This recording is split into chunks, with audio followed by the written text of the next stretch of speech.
thank you for coming on Sunday. We just felt that it was probably best to do it as soon as possible, just with the playoffs starting tomorrow, and even though there's still one regular season game, to try to give credit to the team that made the playoffs, and especially being in the Canadian market. First and foremost, I just want to thank our fans. We played some games with 0 fans this year. We played some games with just 500 fans. Their support, they're very passionate. They care about the success of their team. Obviously, they pay for the tickets, they pay for the suites, and as a general manager, I just want to thank them for the support, and I think they know we're headed in the right direction. I am ready for questions. Why don't we just start by asking you to sum up what this season was all about from your point of view? Obviously, we and myself felt that we took a big step this year. Obviously, we didn't have the start that we wanted to have, but the most important thing in a young team is our young core now, we feel, can play against pretty much any core in the league. So that, for us, was a very important step as an organization, as a team. Overall, again, not happy with our start. It's been 2 years in a row that we haven't been happy with our start. But from December 1st on, we were over 500. We beat some good teams. We stayed in games. At times we did get outshot, but probably the most telling step that I look at are A and B scoring chances, and a lot of games we gave up a lot of C, which are not quality chances, outside chances, chances that you probably could stop still.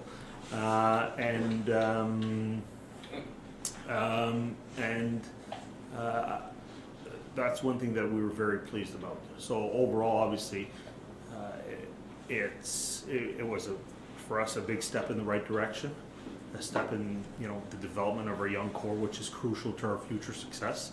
And at the same time, a lot of other players stepped up their game, not just the young guys. Was it goaltending at the 1st of December that really helped turn your season in the right direction? Well, not that I want to single out too many guys, but without a doubt, I think our MVP of the season is Anton Forsberg.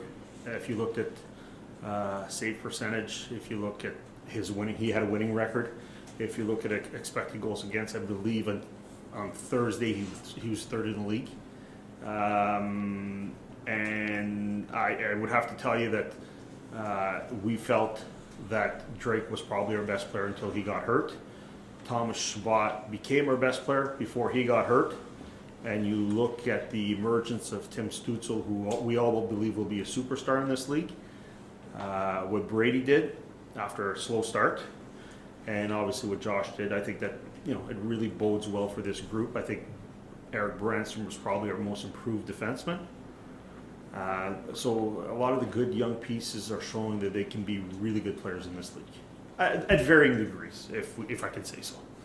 Where do you feel like you need to add to help?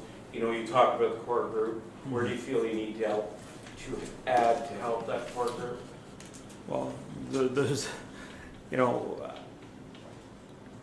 we need to add. It was probably the most common theme. Probably the 2 things that came up the most in the exit interviews are probably 3 things. First, our players think our medical staff, our equipment staff, coaching staff, really there's a lot of positive things. People like Jordan, they think that they're at the top of the league. They do a really good job. Probably the second thing, now that it's the food post-game, the players are very happy about that. And probably the third thing, the most common thing, was we've got a really good young core here. We need to add. I'm not going to get into specifics of what we feel we need to add. I don't want to tip our hand too much, but we know we need to add around this pretty superb group of young players. Did you tell any players yesterday that they won't be back? Yes. You're unrestricted free agents? Yes. Yesterday told Chris Tierney that he will not be offered a contract. Told Tyler Ennis that from now until free agency period he will not be offered a contract, but we might revisit it. And told Victor Mete he would not be qualified. There could be others, but we still have some meetings that I want to talk to our management group, our pro scouts, and our coaches, even though I did meet with the coaches in Philly for about 2 hours. But I still want to have other meetings, and then other decisions will be made at that point in time. Do you think, that's my last question, do you think that the right guys emerged this year though? And Definitely the right guys emerged, Bruce, but I think others could have also taken a step. Some did, some others didn't take the steps, some others didn't play up to the level they were capable of. But at the same time, you look at the key components of our team, and most of those guys took big strides. You talked before, Pierre, about possibly adding a top four, and then you got Travis Hamonic, and of course Jake Sanderson's now in the mix. Is that still an area to be addressed, or do you think you're okay in that area? Well, you look at every team that's probably aspiring for the Cup. They went out and got all top four defensemen. You look at Colorado, you look at Florida, probably Tampa. Didn't do it this year. I don't think you're going to find many GMs that don't want to have a top four defenseman. We're fortunate enough, and you guys know that at times I can be very conservative with my approach about our prospects and how we bring them and how we play them. Adding Travis was a simple reason. If you look what's out there on the right-hand side, and most likely you hear through the media what their contract demands will be, it didn't make sense for us to go and acquire those guys. Now, could there be someone on the trade market maybe in the summer? Maybe. Didn't want to take a chance, and he's fit in great in here. He's just stepped into the room. DJ said it best as far as his approach is a bit. One of DJ's favorite players was Ron Hainsey, and as far as his approach, how he's fit in, how he's played, we've been very happy about it. He's not 100% right now. He's battle. He played hurt. Trust me, he played really hurt, but he wanted to play. He could have just pulled the shoot. And on Jake Sanderson, again, I'm going to be a bit careful and temper expectations, but my time in Ottawa, there's Eric Carlson, there's Shabby that we both drafted, and Jake is of that caliber. Pierre, how would you, as you look back at this season, how would you evaluate maybe your own performance in the general manager's chair? I'll let the people above me evaluate my performance. When we started this rebuild, I knew what needed to be done. We've probably followed the plan pretty much to the letter. At a certain point in time, the importance was to bring more character guys and probably top end players, and acquiring through trades, free agents. There might have been one guy that we acquired through free agency that I felt was a top guy, but a lot of the other guys were all about their character and making sure the young players that are doing it the right way learn from them. Because as much as you can tell them as GM, and more importantly, you tell them as a coach or coaching staff, sometimes the best examples are the players themselves. But I'll let the other people above me evaluate me. And I guess along those lines, I think there's a lot of people wondering kind of what the situation is like for hockey operations vis-a-vis ownership in terms of maybe what you're allowed to spend, and maybe could you give us some insight on that? Well, on that part, in the last few years I've answered to the board, and that will continue. The board has the same vision as I think we have here. Obviously, things have changed over the last few weeks, but in all my dealings over the last few years, it was always obviously to Mr. Melnick, and I call him Mr. because he did a lot for this city. And I spent probably 2.5 hours with them the other day, and they know that this team's on the right path. As far as where we're going to spend, it's no secret where we've spent the last 4 years. You can figure it out for yourself where we spent, but that was part of the rebuild. And I think as we move forward, we're going to start spending more money. Are we going to be a team that spends $81.5 million next year? No. I think unless you can guarantee me that we'll sell out the 41 games, I think I can push that through to spend $81.5 million. But if we're not going to sell out the 41 home games, I think we're still going to be a team. I don't think we'll be where we were in the previous 4 years, but I think we're going to bridge a certain amount to maybe now go after higher quality free agents or acquire higher quality players, because that's what we feel. You talk to the players, and we feel that that's the direction that we should be going into. And just in terms of that free agency hunt, what have you maybe learned in the last couple of years of free agency with challenges to try to bring people here that you can maybe apply into this offseason? That is a good question. What you have to realize with free agency is when you're not a team that's at the top, unless you overpay, they will not come here. And whether we like it or not, some players don't want to play under the media scrutiny of Canada, and that is a thing. And unless you can talk to Prime Minister Trudeau or Premier Ford about changing our tax structure, that's another thing that comes into play. We're one of the highest taxed, places to play in North America, and those are all things that come. There's some advantages. People like to play under pressure, so that tells you that when a free agent comes here, a lot of times they want to play under the pressure of playing in Canada. So, and it's always they have a choice. We can do the best selling job possible, whether it's DJ or myself. At times, obviously, ownership comes in when it's a big thing that sometimes they do want to talk to the player, which I have no problems. But things like this happen, and it's getting players to commit. It was the same thing when we signed Brady. He wanted to see a certain commitment for us to be a winner, and at that point in time, Mr. Mello made that commitment to him. So I think it's just making sure that there's nothing to learn. It's just the facts and reality. A lot of us are from here and we love Ottawa. I'm from here and I love Ottawa. If I was a player, I think I'd want to play in Ottawa. Some people are not from Ottawa. Maybe it's their choice not to want to play in Ottawa. Is that a fair? Yeah. Answer the question. Pierre, what would, in your mind, be a successful season next year? We have to play meaningful games till the end. I think that's probably the best way to put it. Let's look at what our roster looks like in September, and then I'll have a better clear-cut indication, and I'll probably give you a better answer than I'm giving you now. But let's just look at our roster when the season starts, and we have to play meaningful games to the end. That would be at this point in time, that would be a successful season. Now, if Ian can guarantee me we'll sell out 41 games and we'll be able to spend $80 million, expectations might be different. I think you said this off the top at the start of the year. Like, you need to. Yeah, and the one thing we've looked at, as far as it's 2 years in a row we've started slow. So I'm not going to give you our exhibition schedule because it should be finalized in the next 2 weeks. But we're probably going to play 9 games next year. We're probably going to have our team sooner than later. We might do a few things about going away as a group beforehand because DJ and I have looked at it. 2 years in a row we've started slow. And, 2 years ago was a different year.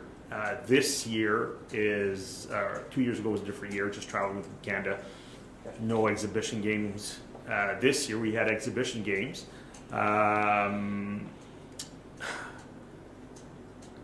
But it felt weird. Now next year we're finally following on a regular schedule. Every team had to go through this, so let's say. But we've looked to add a few more exhibition games this year, and maybe have our team sooner. The thing with that is you don't want injuries in the last 2 or 3 games when you're playing your full roster. Maybe going away as a group beforehand because that's your team. So trust me, we've looked at multiple scenarios. I remember when we were working with Alfie here. He had and Alfie at times thought about thinking about outside the box. Said if it was up to him, we'd have training camp for 2 months. And this is a former player talking. Training camp for 2 months, and I don't want to misquote him here. And we play 1 exhibition game. And at the time, I said, "Well, you're probably not going to get injuries if you do that. But I don't know how well your team is going to be prepared." And now, I've never been a big fan of exhibition games because of injury concerns, but now I see how this young group probably needs to prepare, and having more exhibition games will probably be beneficial for us. Going in on the importance of having a good start, how important is it going to be to get Josh Norris signed so that he is in training camp? Because you saw the effect it had on Brady by missing it. There's no doubt it had an effect on Brady, even though Brady tells me he takes credit for the U.S. under-18 team playing for gold, which he told me the other day because I was in Germany. I talked to Brady because he was with those guys for a little while. Brady and Jake were there, so Jake knew a few players from playing on the World Junior, and Brady pretty much took full credit. And I'm joking here for the success of the U.S. On Josh, it's very simple, and I'm not going to mislead anyone. I think 2 days after Brady was done, I phoned Craig and I said, we haven't talked in a day, something's wrong. I said, you want to do something right now? He phoned me back a week later and he said it's the player's wish to do something most likely after the season. No, most likely right after the season or after the season. And again, I'm paraphrasing, not quoting Craig. And with players, I never talk contract during the year, but it came up. Josh and I talked about it yesterday, and believe it or not, an agent didn't lie to me. That was the truth. Josh would like to get something done, but we hope we can do something quickly. Obviously, he's not going to the World Championship because of that. So, obviously, in the near future, I'll reach out, or Craig will reach out, and we'll try to get something done. We've already talked on Brandy, possible contract. So, hopefully, we can get something done sooner than later. Sometimes, sometimes it can be the player's choice, not the organization's choice, about trying to get something done earlier, and sometimes you can try as much as you can, but if a player doesn't want to sign immediately, and sometimes if you start negotiating and it drags on their mind and affects their play, they don't want it. Sometimes they want it at the end of the year. We have to respect that as an organization. Pierre, how would you characterize where things are at with Matt Murray right now? I think we had a productive exit interview yesterday. Zach Burke sat on it with DJ and myself. With all the players, it was just DJ and myself that sat on with these exit interviews because I feel that if they got anything to say, they can say it to either two of us. But on Matt, we had, I told them, I think in expected goals against, he was 12th in the league as of Thursday. The stat that matters the most to me. After he came back from Belleville in January and February, if you omit, I think his last two starts, he was 4th in save percentage, which is another stat that matters to me and to our organization. He knows he's coming back next year. He showed us at times, if you look at right after we made the goalie coach change, I think he was 3-1, 954 save percentage last year. Very short sample, and in a sample size this year, January and February, he was very good.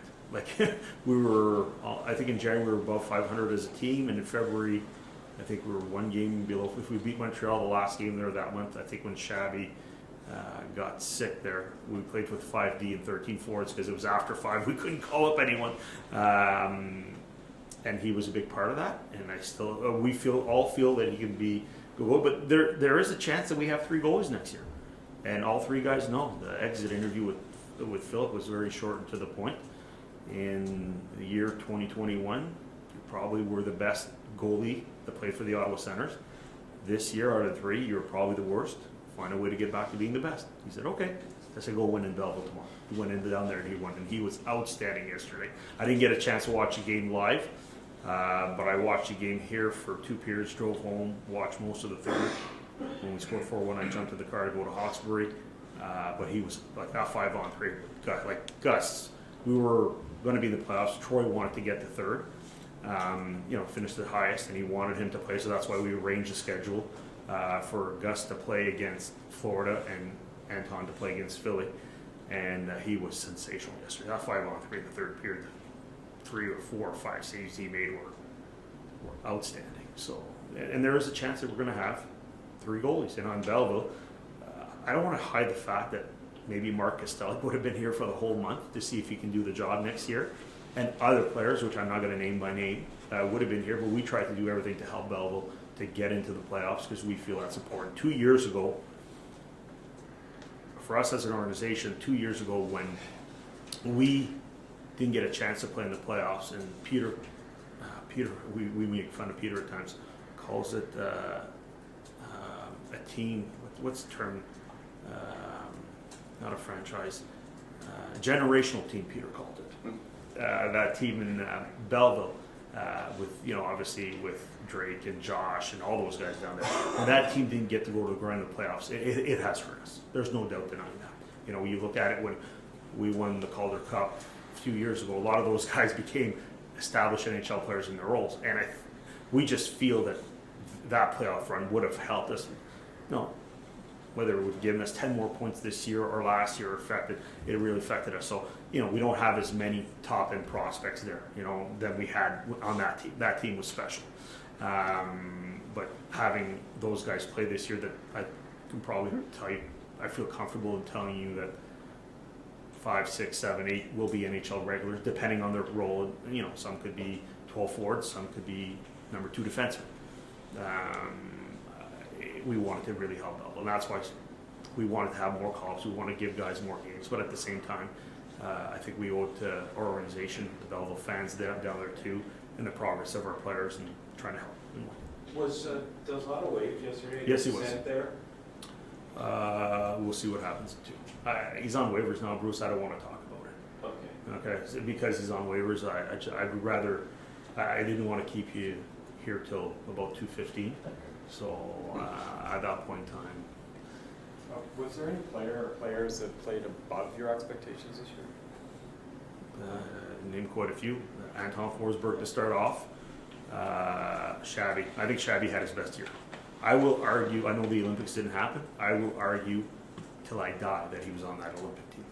Only Doug Armstrong and a few other people know. But to me, he had his best year.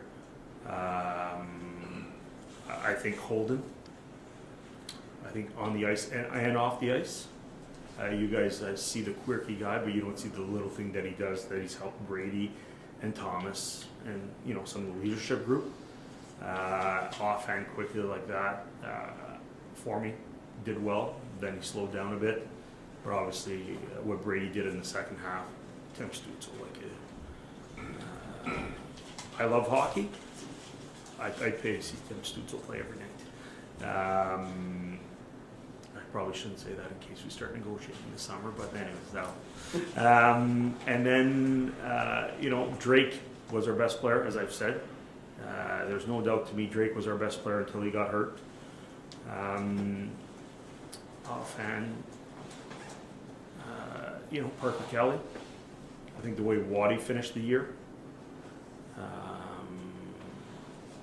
Gambrell had some really good sequences. So I'm just thinking off the top of my head. You can bring up anyone. I don't mind talking about everyone. You know, we have players that I think really performed well. Can you just do a couple of housekeeping things? Yeah. Who's going to the Worlds? Yes. And then can you just update your injuries? Yes, I have that here, Bruce. Worlds. Batherson and Shabbat, obviously Connor Brown, and they were going to maybe ask a few other guys that are injured, but I'll let Team Canada speak about that. Stutzel for Germany, Austin Watson and Adam Gaudette for the U.S. and possibly one more for the U.S. I think they've had a few more players decline to come, so there could be someone else for the U.S., but I'll let them figure it out. But those are the 5 confirmed at this point in time. Others have been asked, and out of respect towards them, they declined because we had a lot of bumps and bruises at the end. A lot of guys played really hurt, whether it was almost on one leg or with the shoulders or hands or a lot of things. So, you know, obviously you guys know that Brady declined. He was playing banged up. He really wanted to get 30 goals. It's funny how things switched on the power play in that last power play of the year.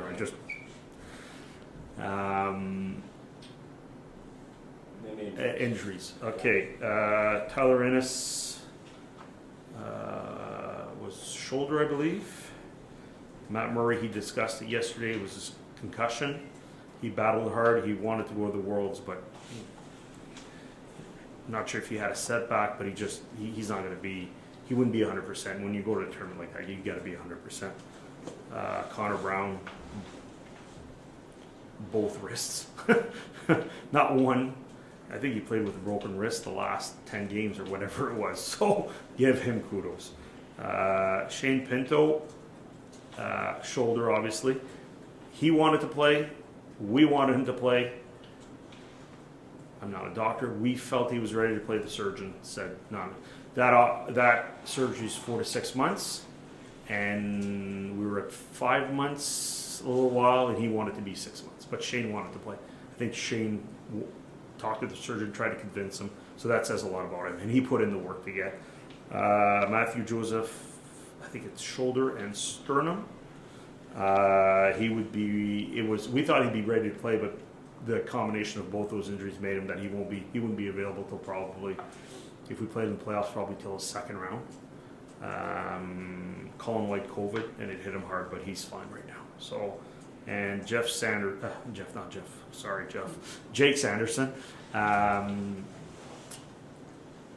When we got, we didn't get the information until he was signed, and that's just the way the agent.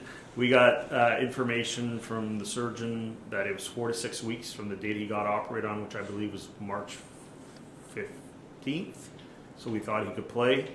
He tried to go out there, didn't really go well, and he re-injured the hand warming up because we thought there might be an outside chance to play the last 2 games. Re-injured the hand just this week. He's in a cast for the next 6 weeks, but he will be ready to play once training camp starts. Will he be at an evaluation camp then, hopefully for you? Like, if you have a Yeah, Shane Pinto and Jake Sanderson will both be at rookie camp. Shane won't come to development camp unless it's come for a few days. But Jake will be at development camp. But both will play in rookie camp. I don't know if it's been announced. Has it been announced where we're going for rookie camp? No. Okay, I'll have to keep it a secret for now. Is there any movement with Boucher? Is he any chance he goes to Vancouver or anything here? I'm going to be a bit sensitive on this one. There's been a personal issue in the family. If not, he would have been in Belleville already. We'll let that sort itself out. And just out of respect for the family, I saw Brian actually at a 67s game, and I'm thrilled with the way Tyler's played. I saw him 3 or 4 times live. We got a special part for coming. When you look at the Eastern Conference and playoff teams have 100 points, what does this team need to do to close that gap? 101 points?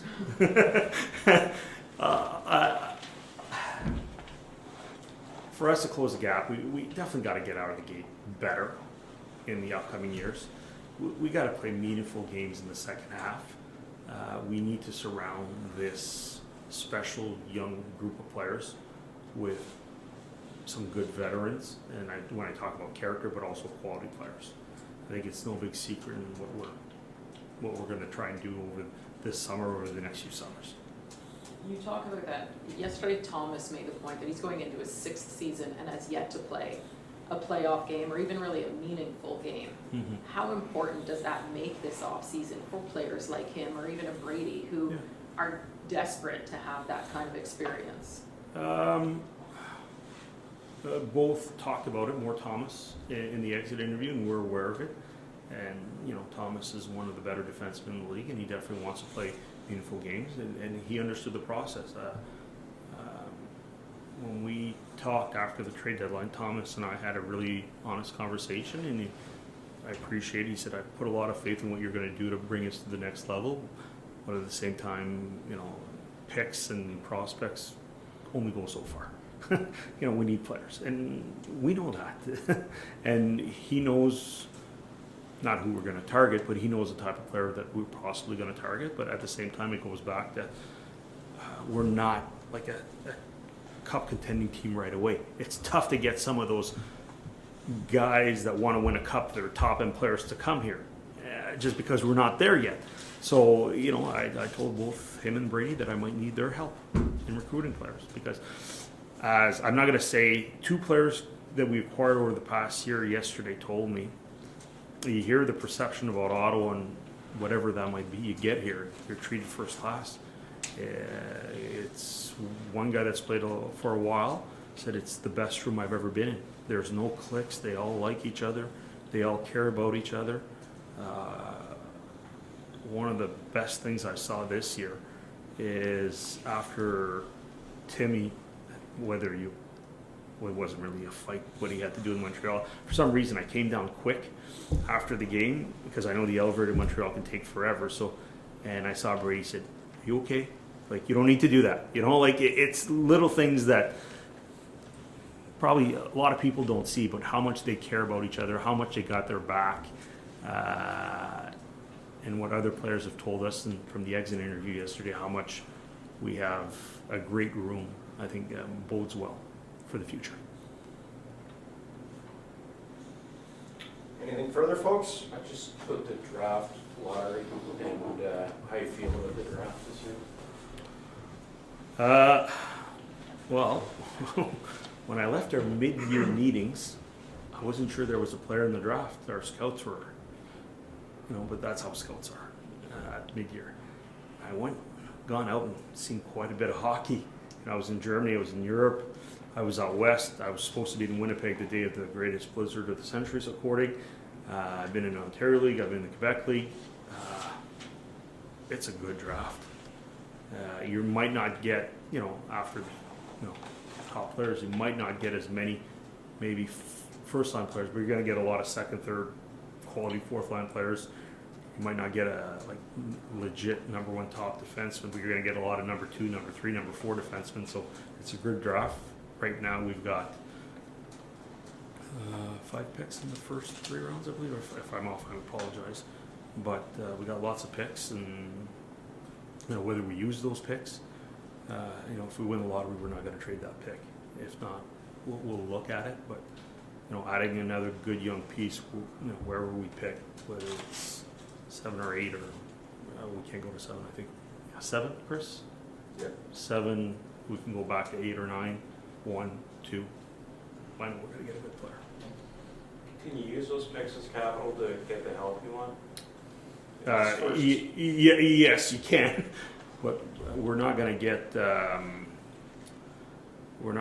frontline player for a 3rd round pick. So it's all about weighing what makes sense. But yeah, obviously for sure for us, we'd like to do that, and our cupboard is full of prospects, and we got a lot of picks. So not afraid to do it. And at times we've done things in the past to just bring in depth character guys. Now it's more about, we definitely have the resources to add quality, and quality at a certain price.